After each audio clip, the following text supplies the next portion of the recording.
রাতে আরাম করে বসলে, মোবাইলটা হাতে নিলে, ড্রিম লিগ সকার ওপেন করলে টিমে আছে মেসি, রোনালদো, এমবাপে, সবাই ফুল ফিট, ফুল কনফিডেন্স। তুমি মনে মনে ভাবছো আজকে তো সব ক্যারিয়ার মোডের কম্পিউটার বটের অবস্থা খারাপ হবে। ম্যাচ শুরু হলো। প্রথম 5 মিনিটে তুমি বল পেলে, একটা লং শট মারলে, বল গেল কোথায়? সরাসরি গ্যালারিতে। তারপর হঠাৎ করে কি হলো জানো? কম্পিউটার বট একটা পাস দিল, আরেকটা পাস দিল, তারপর হঠাৎ করে একটা শট, গোল। তখন তুমি বসে বসে ভাবছো, 1 মিনিট, এই বটটা এত ভালো খেলছে কেন? আর তখন মনে হয়, এই বটটা কি রাতে গোপনে পিএসজি এর সাথে ট্রেনিং করে নাকি? কিন্তু সত্যি কথা হলো, ডিএলএস 26-এ শুধু ভালো প্লেয়ার থাকলেই জেতা যায় না। জিততে হলে দরকার সঠিক স্ট্র্যাটেজি, স্মার্ট গেম প্লে, আর কিছু প্রো ট্রিক্স। আর আজকের ভিডিওতে আমি ডিএলএস 26-এর বেস্ট ফরমেশন থেকে শুরু করে ম্যাচের 90 মিনিট পর্যন্ত আলোচনা করব, যেগুলো জানলে তোমার আক্রমণ হবে আরও ডেঞ্জারাস, গোলের সুযোগ বাড়বে, আর ম্যাচ জেতা হয়ে যাবে অনেক সহজ। আর একটা কথা বলে রাখি, ভিডিওর শেষের টিপটা অনেকেই ব্যবহার করে না, কিন্তু সেটা জানলে অনেক ম্যাচ তুমি সহজেই জিতে যাবে। তাই ভিডিওটা শেষ পর্যন্ত দেখো। অনেক ডিএলএস প্লেয়ার আছে যারা গেম শুরু করার সময় একটা ফরমেশন সেট করে, তারপর পুরো সিজন সেইটাই ব্যবহার করে। মানে ব্যাপারটা এমন, একবার সেট করেছি, এখন আর বদলানোর দরকার নেই। কিন্তু সমস্যা হলো, ডিএলএস 26-এ ফরমেশন আসলে পুরো টিমের ব্রেইন। তোমার টিমে যত বড় বড় প্লেয়ারই থাকুক, যদি ফরমেশন ঠিক না হয়, তাহলে মাঠে তারা অনেক সময় ঠিকভাবে পজিশনই নিতে পারে না। ফলে কি হয়? তোমার ফরওয়ার্ড সামনে দাঁড়িয়ে আছে, মিডফিল্ডার পিছনে দাঁড়িয়ে আছে, আর মাঝখানে ফাঁকা জায়গা। তখন মনে হয়, ভাই এরা কি ফুটবল খেলছে নাকি লুকোচুরি? अरे कहना क्या चाहते हो? তাই ডিএলএস 26-এ একটা খুব ভালো এবং ব্যালেন্সড ফরমেশন হলো 4-3-3 ফরমেশন। এই ফরমেশনটা এত জনপ্রিয় হওয়ার কারণ কি? কারণ এখানে আক্রমণ আর ডিফেন্স দুটোই ব্যালেন্স থাকে। এই ফরমেশনে সামনে থাকে 3টা forward, left wing, right wing এবং সেন্টার ফরওয়ার্ড। এরা দ্রুত আক্রমণ করতে পারে এবং গোলের সুযোগ তৈরি করে। মাঝখানে থাকে 3টা মিডফিল্ডার। এই মিডফিল্ডাররাই আসলে পুরো গেমের কন্ট্রোলার। ওরা বল ধরে রাখে, পাস দেয়, আক্রমণ তৈরি করে। আর পিছনে থাকে 4টা ডিফেন্ডার, যারা তোমার গোল পোস্টকে সেফ রাখে। তুমি কোন ফরমেশন ব্যবহার করো তা অবশ্যই কমেন্টে জানাও। এখন আসি একটা ছোট প্রো ট্রিকে।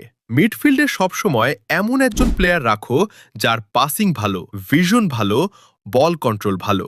এই প্লেয়ারটাই হবে তোমার টিমের প্লে মেকার। সে মিডফিল্ড থেকে সুন্দর পাস দিয়ে ফরওয়ার্ডদের গোল করার সুযোগ তৈরি করবে। তাই মনে রাখো, সঠিক ফরমেশন সমান স্মার্ট গেম প্লে। এই ছোট জিনিসটাই অনেক সময় পুরো ম্যাচের ফলাফল বদলে দিতে পারে।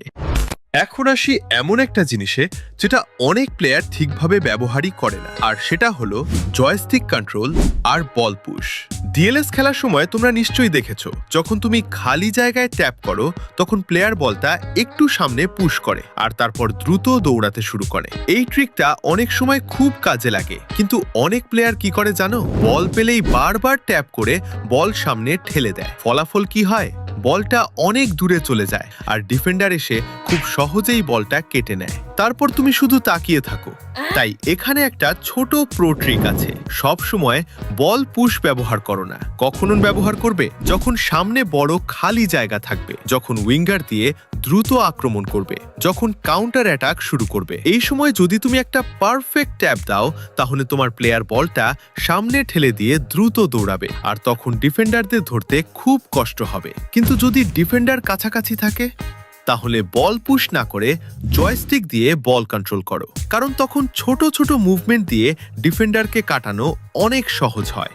সহজ করে বললে, খালি জায়গা সমান বল পুশ, চাপের মধ্যে সমান জয়স্টিক কন্ট্রোল। এই ছোট কন্ট্রোলটা যদি তুমি ভালোভাবে শিখে ফেলো, তাহলে তোমার আক্রমণ অনেক বেশি স্মুথ আর ডেঞ্জারাস হয়ে যাবে। এখন আসি সবচেয়ে গুরুত্বপূর্ণ জিনিসে, গোল করা। ডিএলএস খেলতে গিয়ে অনেক প্লেয়ার একটা বড় ভুল করে। বল পেলেই কি করে? সোজা শট। ডিফেন্ডার সামনে আছে, সমস্যা নেই, শট। প্লেয়ার ঘুরে দাঁড়ায়নি, তবুও শট। গোলকিপার পুরো সামনে দাঁড়িয়ে আছে, তাও শট। ফলাফল কি হয় জানো? বলটা যায় সোজা ডিফেন্ডারের পায়ে অথবা গোলকিপারের হাতে। আসলে সমস্যাটা শটে না, সমস্যা হলো টাইমিংয়ে।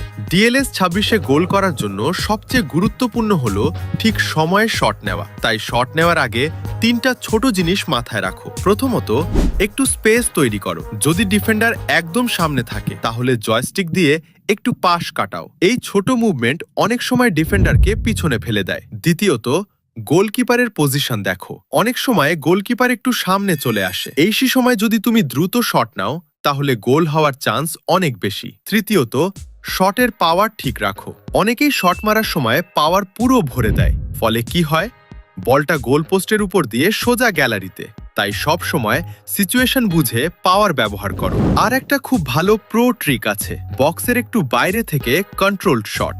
অনেক সময় ডিফেন্ডাররা বক্সের ভিতরে বেশি থাকে, তাই যদি তুমি বক্সের বাইরে থেকে একটা ভালো অ্যাঙ্গেলে শট নাও তাহলে বলটা খুব সুন্দর কার্ভ নিয়ে সোজা গোল পোস্টে ঢুকে যেতে পারে। আর তখন গোলকিপার শুধু তাকিয়ে থাকবে আর তুমি মনে মনে বলবে এই গোলটা রিপ্লেতে আবার দেখতে হবে। তাই মনে রাখো, তাড়াহুড়া করে শট না, সঠিক সময়ে শট। এই ছোট পরিবর্তনটাই তোমার মিস হওয়া শটকে গোল বানিয়ে দিতে পারে। এখন আসি গেম প্লের সবচেয়ে গুরুত্বপূর্ণ অংশে। অনেক প্লেয়ার ডিএলএস এ কি করে, বল পেলেই সোজা লং পাস, মানে ভাবটা এমন, বলটা সামনে পাঠাই, দেখি ভাগ্যে কি হয়। কিন্তু এতে বেশিরভাগ সময় কি হয়, ডিফেন্ডার সহজেই বল কেটে নেয়। তাই ভালো খেলতে চাইলে দরকার শর্ট পাসিং গেম, মানে ছোট ছোট পাস করে আক্রমণ তৈরি করা। এতে 3টা বড় সুবিধা হয়, বল নিজের দখলে থাকে, ডিফেন্স ভাঙা সহজ হয়, আক্রমণ আরো স্মার্ট হয়। अबे जल्दी बोल, कल सुबह पनवेल निकलना है। আর একটা স্মার্ট ট্রিক আছে, থ্রু পাস। যখন দেখবে তোমার ফরওয়ার্ড দৌড় শুরু করেছে, ঠিক তখনই থ্রু পাস দাও। তখন ডিফেন্ডাররা পিছনে পড়ে যাবে আর তোমার ফরওয়ার্ড থাকবে গোলকিপারের সাথে 1-on-1। आप कहाँ थे ज्ञानी बाबा? এখন বলি একটা আন্ডাররেটেড টিপ। অনেকেই সাবস্টিটিউশন ঠিকভাবে ব্যবহার করে না, কিন্তু ম্যাচের 70 মিনিটের পর এটা খুব গুরুত্বপূর্ণ, কারণ তখন ডিফেন্ডাররা ক্লান্ত, স্পিড কমে যায়, রিয়াকশনও ধীর হয়ে যায়। এই সময় যদি তুমি একটা ফ্রেশ উইঙ্গার নামাও তাহলে সে খুব সহজে ডিফেন্স ভেঙে ফেলতে পারবে। আর অনেক ম্যাচে শেষ মুহূর্তের গোল আসে ঠিক এই কারণেই। তাই বেঞ্চে সব সময় রাখো একজন দ্রুতগতির প্লেয়ার। শেষের 10 মিনিটে সে হতে পারে তোমার ম্যাচের হিরো। তো বন্ধুরা, এই ছিল ডিএলএস 26-এর কিছু টিপস অ্যান্ড ট্রিক্স, যেগুলো ব্যবহার করলে তোমার গেম প্লে অনেক ভালো হয়ে যাবে। ভিডিওটা যদি ভালো লাগে অবশ্যই লাইক দাও। আর যদি তুমি ড্রিম লিগ সকারের আরো টিপস, ট্রিক্স আর গেম প্লে দেখতে চাও তাহলে এখনই ডিএলএস প্লেমেকার চ্যানেলটা সাবস্ক্রাইব করে ফেলো। আর একটা কথা,